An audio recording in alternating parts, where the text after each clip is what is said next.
കൃഷിക്ക് വേണ്ടി നിയോഗിക്കപ്പെട്ട ഒരു ജനത ഒരു ഭരണകൂടത്തിന്റെ ഇച്ഛയ്ക്ക് മുമ്പിൽ, ഒരു ഭരണകൂടത്തിന്റെ തീരുമാനത്തിന് മുമ്പിൽ കൈയും കൂപ്പി നിൽക്കുന്ന ഒരു കാഴ്ച നമുക്കറിയാം. നാടുവാഴി ഫ്യൂഡൽ വ്യവസ്ഥയൊക്കെ കഴിഞ്ഞ് നാം ഇപ്പോൾ ജനാധിപത്യത്തിന്റെ കാറ്റും വെളിച്ചവും ഒക്കെ ശ്വസിച്ച് മികച്ച ഭരണകൂടങ്ങളുടെ കീഴിൽ ഭരിക്കപ്പെടാൻ വിധിക്കപ്പെടേണ്ട ഒരു സമയത്ത് ഭരണകൂടത്തിന്റെ ഔദാര്യത്തിന് വേണ്ടി കൈയും കാലും നീട്ടി നിൽക്കുന്ന ഒരവസ്ഥ. ഈ അവസ്ഥ ഇവിടെ തൊട്ട് നിൽക്കുന്ന ഇവിടെ നിൽക്കുന്ന നെല്ലിന്റെ കൂമ്പാരം കാണുമ്പോൾ ഈ പാലക്കാടിന്റെ സമൃദ്ധി സൂചിപ്പിക്കുന്നു. ആ സമൃദ്ധി കേരളത്തിന്റെ ഭക്ഷ്യ സുരക്ഷയുടെ ഭാഗമായി, അടയാളമായി കാണേണ്ടതാണ്. അങ്ങനെ കൃഷിയെ മുന്നോട്ട് കൊണ്ടുപോയി നയിക്കേണ്ട ഒരു ജനതയെ എങ്ങനെയാണ് ഇടതുപക്ഷ ജനാധിപത്യ മുന്നണി പിന്നോട്ടടിക്കുന്നത് എന്ന് നമുക്ക് നോക്കിക്കാണുകയാണ്. കൃഷി ഇന്ന് വലിയ പ്രതിസന്ധിയെ നേരിടുകയാണ്. കൃഷി ഒരു ഉപജീവന മാർഗമായി കൊണ്ടു നടക്കാൻ കഴിയില്ല. നമുക്കറിയാം, ഒരു കാലത്ത് ജയ് ജവാൻ ജയ് കിസാൻ എന്ന മുദ്രാവാക്യമൊക്കെ ഉയർത്തി ഈ രാജ്യം കാക്കുന്ന ഭടന്മാർക്കൊപ്പം കൃഷിക്കാരന്റെ ആത്മാഭിമാനത്തെ ഉണർത്തിയ ഒരു പാരമ്പര്യം നമുക്കുണ്ടായിരുന്നു. അത്തരം ആത്മാഭിമാനത്തെ തൊട്ടുണർത്തിയതിന്റെ പേരിൽ കൃഷി അനവരതം. ഞാൻ റബ്ബർ കൃഷി ചെയ്യുന്നുണ്ട്, തെങ്ങ് കൃഷി ചെയ്യുന്നുണ്ട്, വാഴ കൃഷി ചെയ്യുന്നുണ്ട്, കോഴി വളർത്തൽ നടത്തുന്നുണ്ട്. ഇതൊക്കെ സാമാന്യം ഭേദപ്പെട്ട ഒരു കൃഷിയാണ്. പക്ഷേ ഞാൻ 2 കൃഷികൾ ചെയ്യാനിടയ്ക്ക് നിന്നുപോയി. ഒന്ന് കന്നുകാലി വളർത്തലും അതുപോലെ തന്നെ മറ്റൊന്ന് നെൽകൃഷിയുമാണ്. എന്റെ ബാല്യകൗമാരങ്ങളിൽ എന്റെ വീടിന്റെ മുറ്റത്ത് കൂട പോലെ കുമ്പാരം പോലെ നിൽക്കുന്ന ആ നെൽക്കുമ്പാരങ്ങൾ എന്റെ മനസ്സിലുണ്ട്. എന്തുകൊണ്ടാണ് നെൽകൃഷി എന്റെ വീട്ടിൽ നിന്ന് ഇല്ലാതെ പോയതെന്ന് ചോദിച്ചാൽ അതിന് കാരണം എന്റെ വീട്ടിലെ പശു വളർത്തൽ നിന്നുപോയി എന്നുള്ളതാണ്. എന്തുകൊണ്ടാണ് പശു വളർത്തൽ നിന്നുപോയതെന്ന് ചോദിച്ചാൽ അതിന്റെ ഉത്തരം എന്റെ വീട്ടിലെ നെൽകൃഷി നിന്നുപോയി എന്നുള്ളതാണ്.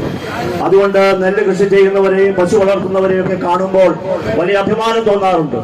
ആ അഭിമാനത്തിന് കാരണം നമ്മുടെ നാട്ടിലെ ഏറ്റവും കുറഞ്ഞ വരുമാനമുള്ള ഒരു കൃഷി ചെയ്യുന്നവരാണ് കന്നുകാലി വളർത്തൽ ഏർപ്പെടുന്നവരും. നെല്ല് കൃഷി ചെയ്യുന്ന ഭൂമി മറ്റിതര കൃഷികൾക്കോ മറ്റിതര വ്യാപാര വാണിജ്യ ആവശ്യങ്ങൾക്കോ ഒക്കെ തരം മാറ്റാമെന്ന അവസരമുണ്ടായിട്ട് പോലും ആ കൃഷിയെ നെഞ്ചോട് ചേർത്ത് പിടിച്ച് ഈ മണ്ണിൽ പൊന്നു വിളയിച്ചവരാണ് പാലക്കാട്ടെ നെൽകർഷകർ. ആ നെൽകർഷകരെ വഞ്ചിച്ചവർക്ക് കാലം മറ്റു മറ്റു കൃഷികൾ ജലം ഊറ്റിക്കുടിക്കുമ്പോൾ നെൽകൃഷി മാത്രമാണ് ഭൂമിയുടെ ആ തണുപ്പിനെ സംരക്ഷിച്ച ജലത്തിന്റെ സ്വന്തപ്പെട്ട കാര്യം എന്ന് പറയുന്നത് ഈ നാടിലെ ജനത്തിന് കുടിവെള്ളം ഉറപ്പുവരുത്തുന്നു എന്നുള്ളതാണ്. എന്റെ പ്രിയപ്പെട്ടവരെ, ഞാൻ ഓർക്കുന്നു, ഇപ്പോഴത്തെ നമ്മുടെ വൈദ്യുതി വകുപ്പ് മന്ത്രി കെ കൃഷ്ണൻകുട്ടി അവர்கள் അദ്ദേഹം വളരെ ചെറിയൊരു കാലഘട്ടം ഐക്യജനാധിപത്യ മുന്നണിയുടെ ഭാഗമായിരുന്ന അവസരത്തിൽ ഐക്യജനാധിപത്യ മുന്നണി ഒരു കാർഷിക നയരൂപീകരണ കമ്മീഷനെ ഏർപ്പെടുത്തുകയുണ്ടായി. അദ്ദേഹമാണ് അദ്ദേഹത്തിന്റെ കമ്മിറ്റിയുടെ ചെയർമാൻ. എന്തുകൊണ്ടാണ് ഈ കെ കൃഷ്ണൻകുട്ടിയെ ആ UDFന്റെ ആ കമ്മീഷന്റെ ചെയർമാനാക്കിയത് എന്ന് ചോദിച്ചാൽ മറിച്ച് അദ്ദേഹം ഒരു അറിയപ്പെടുന്ന കർഷകനാണ് എന്നുള്ളത് കൊണ്ടാണ്. കർഷകന്റെ പ്രശ്നങ്ങൾ മനസ്സിലാക്കാൻ കഴിയുന്ന ഒരാളാണ് എന്നുള്ളത് കൊണ്ടാണ് അദ്ദേഹത്തെ ആ കമ്മീഷന്റെ ചെയർമാനാക്കി. ആ കമ്മീഷൻ ഒട്ടേറെ നിർദ്ദേശങ്ങൾ UDFന്റെ മുമ്പാകെ സമർപ്പിച്ചു. UDF അത് ഗവൺമെന്റിന്റെ മുമ്പാകെ സമർപ്പിക്കുകയുണ്ടായി. ആ നിർദ്ദേശങ്ങളിൽ ഏറ്റവും പ്രധാനമായി എനിക്ക് തോന്നിയ ഒരു നിർദ്ദേശം അതിതാണ്. കേരളത്തിലെ 8 വർഷമായി അധികാരത്തിലിരിക്കുന്നു, എവിടെ റോയൽറ്റി? ഞങ്ങളിപ്പോൾ ചോദിക്കുന്നു, ഞങ്ങൾ റോയൽറ്റി ഒന്നും ചോദിക്കുന്നില്ല, ഞങ്ങൾ മണ്ണിൽ പണിയെടുത്തതിനുള്ള കൂലിയാണ് ഞങ്ങൾ ചോദിക്കുന്നത്. പ്രിയപ്പെട്ടവരെ, നെല്ല് അളന്ന് കൊണ്ടുപോയി കഴിഞ്ഞിട്ട് ആ നെല്ലിന്റെ വിലയായി നൽകുന്നതിന് പകരം അത് വായ്പയായി നൽകി കൃഷിക്കാരെ വഞ്ചിക്കുന്ന ഇടതുപക്ഷ ദുർഭരണത്തിനെതിരായിട്ടുള്ള വലിയ പോരാട്ടമാണ് ഈ സമരത്തിലൂടെ മുന്നോട്ട് വെക്കുന്നത്. എങ്ങനെയാണ് മറ്റിതര ജനവിഭാഗങ്ങളോട് ഇങ്ങനെ പറയാൻ കഴിയും?